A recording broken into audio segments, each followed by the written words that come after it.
Your options are getting slim, and so we picked the Promised Land, and we're gonna dive into the book of Joshua, the story of the Israelites finally entering into the Promised Land, and of course conquering the Promised Land. And what I want to kind of give you is, so we're talking about how this is like an ancient scrolls, and we're looking at the ancient scrolls in the Bible, and I've shared with you about how the Hebrew Bible is referred to as the Tanakh.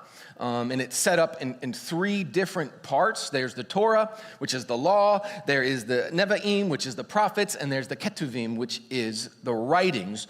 Well, we just ended our time in the Torah, right, which is the first 5 books of the Bible. There you go. And now we're entering into the Nevi'im, which is the prophets. And so you'll see which books are in the prophets.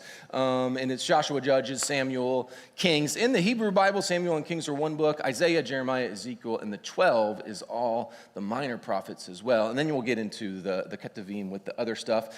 Interesting to note that the Hebrew Bible is ordered differently than our Bible. And actually the last book in the Hebrew Bible is Chronicles. So for all you people that have memorized the order, you got it wrong. I'm just kidding. No. The Christian Bible, that's how it is. But the Hebrew Bible is set up a little bit differently. And what's really neat about the way that they set it up is there's this narrative story arc that you can begin to follow from start to finish. And so kind of a neat thing. Just wanted to give you that. Quick overview of Joshua. Here's what's taking place. There's this preparation from chapters 1 to 5. There's like this preparation of going into the land.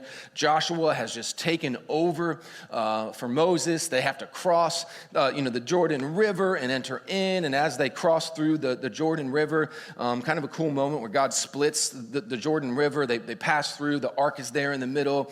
And then they go and they set these 12 stones in the middle of the river. And it's one for representing each of the 12 tribes that have passed through. Kind of a neat thing that takes place there. And then after they pass through, they get to the conquest portion of the Promised Land. And so this happens between chapters 5 and chapters 12.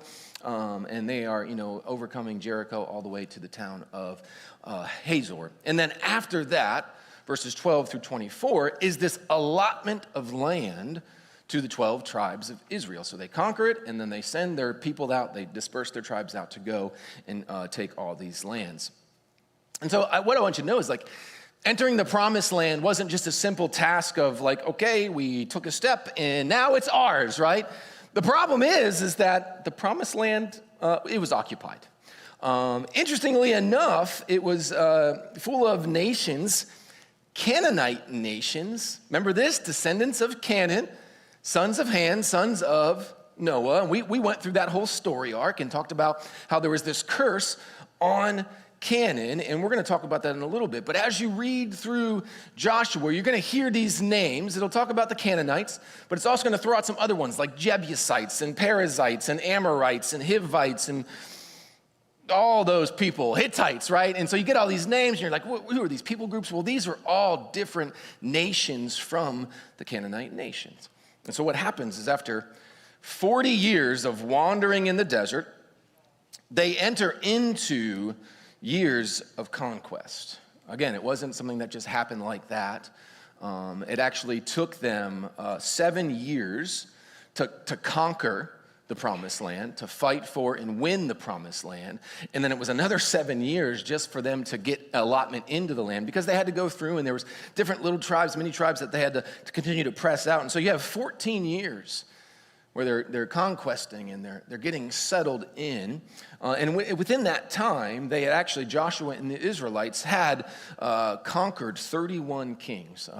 Joshua 12 kind of lists that out. And again, all of which were Canaanite nations. Now, there's some really, really cool stories within the book of Joshua.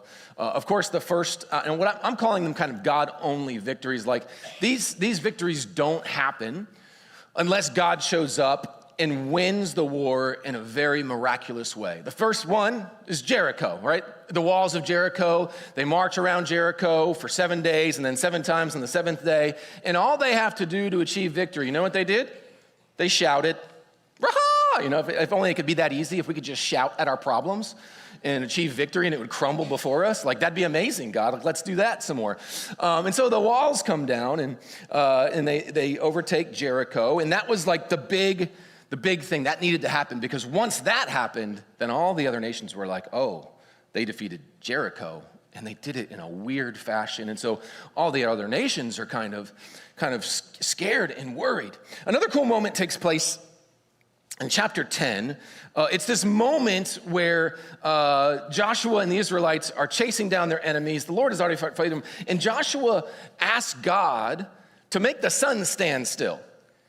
And God's like, you got it, bro. And the sun stood still for a day and for however many times, so that they could continue to pursue their enemies. I would encourage you to check that story out, because like that, again, a miraculous thing, seeing that take place. But what I want you to understand about this victory is there's a lot of stuff going on here, because what led to this battle, a little bit before this in chapter 9, there was another Canaanite nation called the Gibeons, or the Gibeonites. And the Gibeons, they realized that they weren't going to be able to defeat Israel or Israel's God. And so what they chose to do is deceive Israel, because Israel had this strict command, go in and wipe out all of them. Well, the Gibeonites came in and said they were from a faraway land and they were afflicted and they were all these things. And so Israel made a vow and swore to protect them. And they secured this treaty. And then the Gibeonites end up becoming Israelites' servants or slaves. And what's really interesting, and this is why I bring this up, because I want you to connect the dots. If we remember, we go all the way back to Noah, cursing Canaan. And he says to Ham, he says, Canaan will be cursed, and your nations will be slaves to my other sons, who end up becoming the nation of Israel. And so we see the fulfillment of this prophetic curse taking place as the Israelites enter into the promised land. So the Gibeonites make this treaty with the Israelites. The other Canaanite nations hear about this treaty, and like 5 of them get together and they are going to destroy Gibeon. Well, Gibeon calls out to Israel and says, hey, come protect us. And then God says, don't worry, I'm going to hand them over to you. This is the moment where God shows up. And again, he wins the battle. At one point in Joshua 10:10, it says God confuses the enemy, and so they don't know what's going on. At another point, it says God sends hailstones.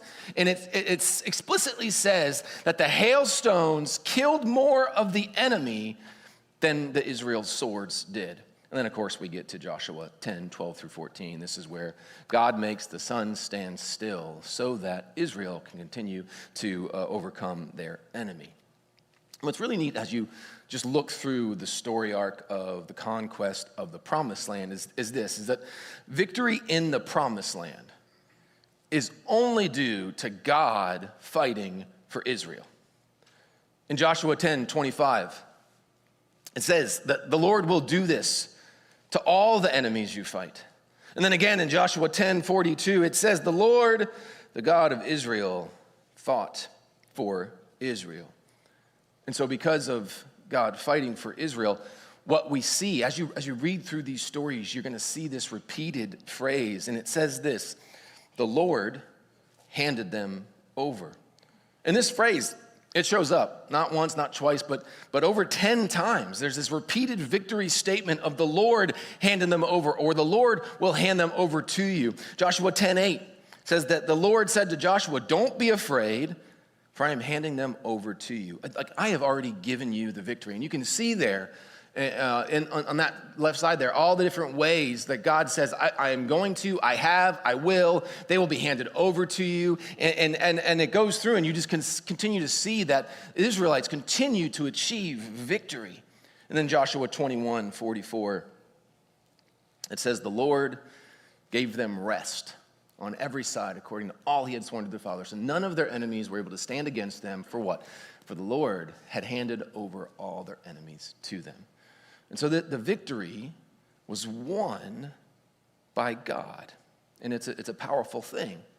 Now, along with this victory language, there's this other repeated command that we see that God shares with them, starting in Deuteronomy and then continually through Joshua. And it's the command of, what do we do to the people in the promised land? And so there's this repeated destruction command where God says, completely destroy the Canaanite nations, or utterly destroy, like just eradicate them. Deuteronomy 20, I want to give you this one. 16, it says, you must not let any living thing survive among the cities of these people the Lord your God is giving you as an inheritance. You must completely destroy them. And we see that in Deuteronomy 7, we see it in Deuteronomy 20, and then we see it throughout Joshua 6, 8, 10, 11. And this is the command that God gave: complete destruction of the nations. This is one of those commands that makes people question who God is. And if he's a God of love, why give a command of complete destruction? Why have a nation go in and utterly wipe out an entire nation? Anyone be willing to say, like, yeah, that's something I struggle with, that in the Old Testament, God was wiping out entire people groups? If you don't have an issue with that, I sometimes have an issue with that, because if you look through, now I gotta go on a rabbit trail, because if you read through these things, it's not just, hey, go in and kill the fighting men. No, it says the women, the children. It says kill the animals. Where are all my animal lovers? Like, God's like, kill the animals, and you're like, no, God, don't kill the animals. What did they do? Anyway, sorry, man. I kind of want you to kind of question and have an issue with that. I don't know why I need you to. Okay, so maybe you're like, yeah, God can do what God wants to do. I love God, he's cool. No, anyway, all right, you're like, yeah, God, keep destroying people. I'm gonna pray for you. Write that on your prayer card. So, it brings us to this question. Why utter destruction? Why complete destruction? And the answer, I'm gonna give you the answer found in Joshua 23. It'll be on the screen, Joshua 23. I'm not going to read it. I'm just going to kind of recap it. And basically what it says is this: if you cling to the influences and the pagan worship of the Canaanite people and don't drive them out and don't get rid of them, here's what's going to happen. They will be a snare and a trap to you. And as you progress through the rest of the Old Testament, they didn't do what God told them to do, and they began to worship false idols and other gods, leaving their God behind, which ultimately led them to destruction and ruin and exile. Anyway, I'm getting ahead of myself. And so here's what's taking place. A couple of things. This is God's judgment on generations of evil. Like we talked about the Canaanite curse and the Canaanite people and the Canaanite nations and how they were evil. And so it's a judgment in one sense, and then it's a protection for Israel from spiritual corruption. And so the Canaanites, they had to be eradicated to prevent sin from corrupting Israel. And so, Joshua's conquest and victory over Canaan is linked to holiness, removing any sources of temptation from God's people in the promised land. So God's command was to not compromise with Canaanite evil. And here's where it kind of gets real for us and personal for us, because God's command to not compromise with Canaanite evil is a picture of something deeper for us. In the New Testament, the Apostle Paul, he writes things like abstain from every kind of evil. This is 1 Thessalonians 5. He even says from the appearance of evil. And then he goes on to say that we must put to death whatever belongs to our earthly nature. That is our sinful, selfish desires that are in us. And so the war against Canaan becomes a metaphor for the Christian war against sin. Charles Spurgeon shares this in commentary about this. It says that, thou shalt drive out the Canaanites. And he goes on to say that every sin has to be slaughtered. Not a single sin is to be tolerated. Off with their heads. They are all to die. Not one of them may be spared. The whole race of sins is to be exterminated. In other words, we must not treat sins as enemies. We must treat sins as enemies to be destroyed. Lying, lust, greed, pride, bitterness, etc., all those things. They cannot be allowed to survive within us. Spurgeon goes on and he continues. He says, you cannot say to any sin, you may dwell in my heart and be my friend. Every sin, every evil of every shape is our true enemy, against which we are to wrestle to the bitter end. And so there's this powerful correlation, not to tolerate it, not to compromise with it, to fight against it in our lives, to eradicate it. And so the complete cleansing of Canaan symbolizes God's desire for his people to be holy, to be set apart, to not live by the influences of culture around us. And the point is clear. So just as Israel couldn't or shouldn't compromise with Canaan influences, we cannot compromise with sin. It is something in our lives that we will have to continue to fight against, to push against, until we reach heaven one day. And so what I want you to see is that just as God sent Joshua to help Israel destroy the sinful influences of the Canaanites, God also sent Jesus to help you and I to destroy the influence of sin in our lives so that you and I can experience victory and be holy, right? To live set apart. And so there's this connection. There's this really awesome connection between Joshua and Jesus. And we see the foreshadowing of Joshua to Jesus. Another unique connection between Joshua and Jesus is the fact that they share the same name. And I want to show this to you. And so if you look through, Joshua is Yehoshua, then it's changed to Yeshua, and then we get to the Greek, it was Isos, and then it's Jesus.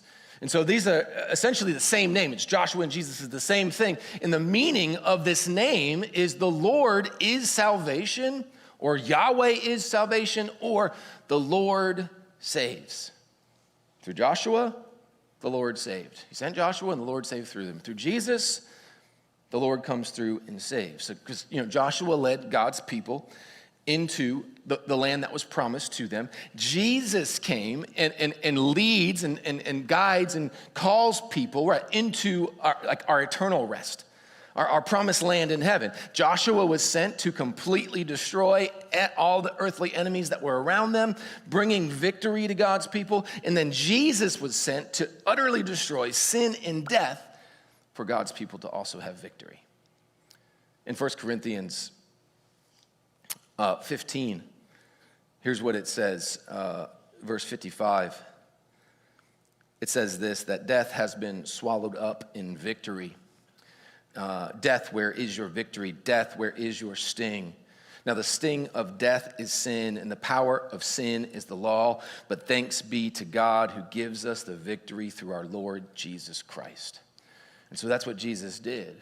He defeated sin on the cross, and he defeated death in the tomb, and he did that on our behalf so that you and I can call out to him and be freed from the bondage of sin and saved from eternal death, where we're separated from God for all of eternity. And I think it's so important that we understand that victory over sin in our lives can only be accomplished by surrendering it to Jesus. If we want to achieve victory over sin, over hurt, whatever it may be, it's not in our power, it's not in our might. Just like the Israelites didn't take the promised land in their power or their might, they took the land, they achieved victory by surrendering to God and obeying everything that God told them, even if it seemed a little bit weird. And God continued to see victory in their lives.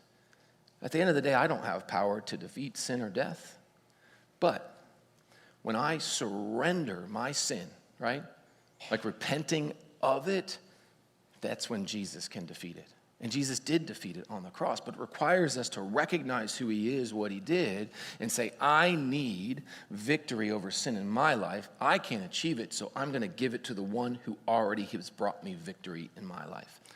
And what I like in all of this, what I want you to see who holds victory.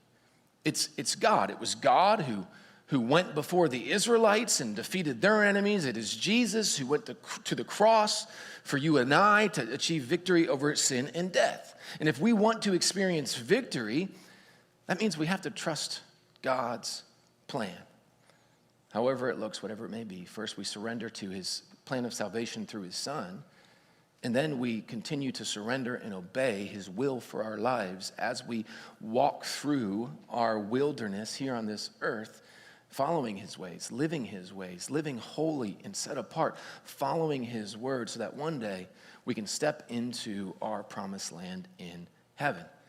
And we can experience victory. And God has victory over all things. In Jesus, there is victory over our addictions. There is victory over our lust. There is victory over anger and anxiety and worry. There is victory for our children. There is victory over our lack of self-worth, our insecurities. There is victory in our infertility. There is victory in our finances. And I know I think you know this, but sometimes as we go through things, we forget the victory that we have in Jesus, that he has already won, that he goes before us. Like, in all things, there is victory in Jesus. And here's why this is true. Because we can experience victory here on earth, and in some cases, we will continue to experience hardship. But one day when we die, we will have the ultimate victory as we enter into the promised land, and we are with God in eternity forever. And that's the victory that we are promised over and over again. But I was just thinking about this, and it may be because of the phrasing of what's going on. I was thinking about just the majority of victories that have taken place in my life, and I was thinking about how even in my worry, in my anxiety, in my fear, in my doubt, where I can't, God can. And the first thing that came to mind to me about victory was when my son Cohen was born. And so my wife, again, pregnant after 18 years, the first time when she was pregnant with our daughter Delaney 18 years ago, there was some complications. And so, during the delivery, they had to have an emergency C-section. And hey, listen, I know they do these all the time. But as you're going through, and it's not a part of your plan, and they say emergency, and they start prepping you, and they start sharing all these things, and you begin to worry. And so I vividly remember, all the fear and the worry as they, wheeled my wife out to take her to the emergency room. And then as I'm there and they have this sheet up and I'm not allowed to look because they're cutting my wife open, and I'm just there and I'm praying. And so I just remember for the last 18 years going, man, I'm so afraid if my wife gets pregnant again. There's fear over more complications. There's fear of something happening to my wife or to the baby. And so my wife gets pregnant, and all through the pregnancy, everything's great. God has victory. And my wife wanted to try to, give birth to Cohen, and she worked so hard. But again, it just wasn't going to happen. And so here we are, another C-section. And we had kind of known it was coming. So it wasn't really, or it was a possibility. But the moment that it moved to that, guess what flooded my heart and my mind? Fear and worry. Now, I've already experienced victory in this once before. So they wheel my wife out. I've gone through this. They get me all set up. I got a thing over my head and over my beard, and I got, I'm looking sharp for this thing. And so they go and they get her set up, and they asked me to come in, and man, it was, again, fear and worry. As I enter into the operating room, they have a song playing. And I'm going to see a victory. And it was just a powerful thing where God's going, listen, I know you're worried. I know there's fear. I know there's doubt. But this victory belongs to me. Focus on your wife. Be there for your wife as they're doing this. So they go through and they do the things that they have to do, and it's taking a little bit longer. It's taking a little bit longer than it should. And they finally get going out, and I'm able to hold him, and I show him to my completely drugged up wife. And she was just like, and after that, I'm holding the baby there, and then we got to go over and place him on a little warmer and get him all checked out and cut the umbilical cord. Well, I moved from my wife to place him on that thing, and 4 other nurses and doctors come in. So in that moment, I'm focused on my child. I know my wife would want me to be with him. But at the same time, I'm worried about my wife. Why are they bringing more people in? What is going on? I just remember at one point, I'm just trying to enjoy what's going on here, and they're telling me all these things, and I'm just making sure he's okay. I look back. I see all these people, songs playing over the radio. And in that moment, God goes, listen, I've got your wife. Look at the people surrounding her. She's going to be fine. You focus on your son. That was it. And I got to be there. I got to be in that moment. They took care of my wife. And I went out. There was victory over my son. And then my wife came out, and there was victory over her. And it's just, the reality is my worry, my fear, my concerns, they weren't going to bring any victory to that moment. I wasn't really able to do anything to bring victory in that moment. And so I just surrendered it to God. I said, God, I'm trusting in you, in who you are, in what you're doing. You see, when we put our faith and trust in him, we do it by remembering who goes before us, who fights for us, and who brings us victory. In Deuteronomy 20, verse 4, it says, for the Lord your God is the one who goes with you to fight for you against your enemies to give you victory. You see, just as God went before his people and fought their battles and granted them victory, the same is spiritually true for us, and it is fulfilled in Jesus, who conquered sin and death on our behalf.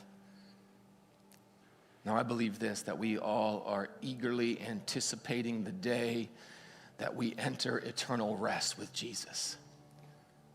I am longing for that day. And I'm so glad that it's promised to me. But in the meantime, while God has us here, we're called to be bold and courageous. Just as Moses said to Joshua, and Joshua said to his people, we got to be bold. We got to be courageous. We got to remember who fights for us, who goes before us, who's been there all along. We have to keep his words and his promises like on our hearts and on our lips. And just never forget that no matter what we face on earth, God goes before us. He fights for us and gives us victory in Jesus for all eternity. Church, I want to move to a time of prayer. I ask that you would stand with me. And I kind of just want to claim victory over some things in your life. I want you to claim victory over some things in your life. I want to celebrate the ways in which God has shown up before, the way that God has fought for us before, and I want to celebrate the victory that we have in Jesus. God, today, we thank you. We thank you for the victories you've already given. We thank you for the victories you're already orchestrating. God, we sometimes don't fully understand your plan, why we're doing the things we're doing or going through the things we're going through, but at the end of the day, there is victory in your name. God, we are claiming victory over lust. God, we are claiming victory over addiction. God, we are claiming victory over infidelity and anger and anxiety. God, we are claiming victory over identity issues in our children and the young generation. God, we're claiming victory over our children and victory in our marriage and victory in our finances. God, no matter what we face, no matter what we're going through, we believe that we can have victory, but we can do that when we surrender it to you. So whatever we're dealing with, whatever we're fighting, whatever we're going through, may we believe that as we surrender, place it in your hands, we will see victory. Thank you for your plan of redemption and salvation. Even in moments of temptation, even in moments of waywardness, even when we disobey, your plan is to draw us back to you and redeem us through your Son, Jesus, and in him we have victory. And we are believing that today. It's in his name that I pray. Amen.